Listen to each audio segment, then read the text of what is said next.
Hi, Cheryl Cook here, the Business Growth Coach.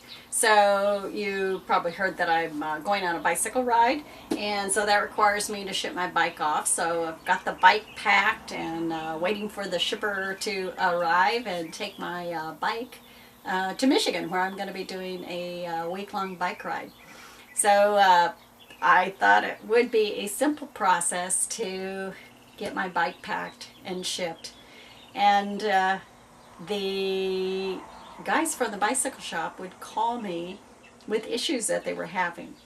So just as a little background, my bike is about 30 years old. It's a handmade Italian bike. Works perfectly for me. We've retrofitted it with new gears and new shifting and things like that to make it easier for me, but it's not going to act like a new bike.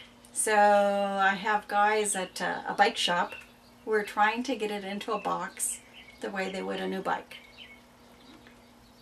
So what's my goal? My goal is to get a bike in a box to Michigan so I can ride in Michigan.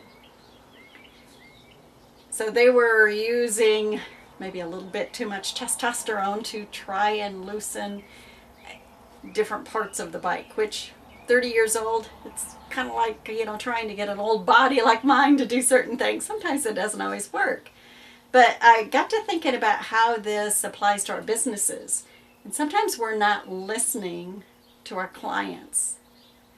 So what was my goal? My goal is to get my bike to Michigan, to a bike shop who can put it back together for me so I can do a week-long ride.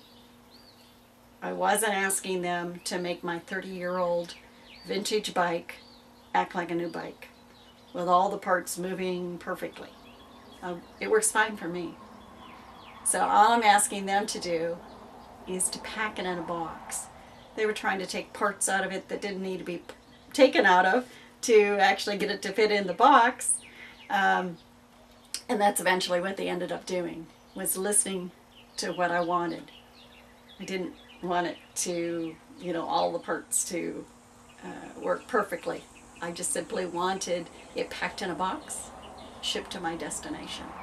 So listen to what your customers are really asking you for. It may not be what you think they need, but you need to be attentive to what they need. You'll have happy customers if you're listening for what it is they want. This is Cheryl Cook. Here's to your success.